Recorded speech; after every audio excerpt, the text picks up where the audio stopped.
Hello everyone! For today's video ay gagawa tayo ng mabilisang notepad. Ayan, notepad para by teacher kasi ito na rin yung coronation night charot.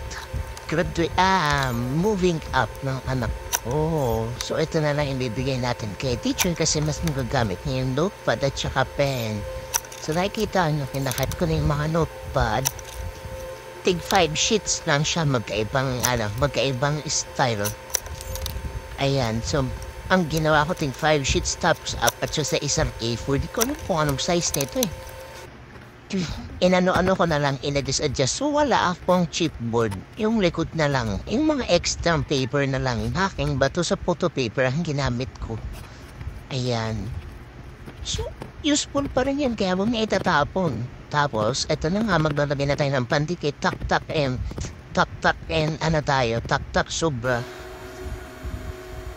Ayan, so feeling painter na naman tayo ngayon.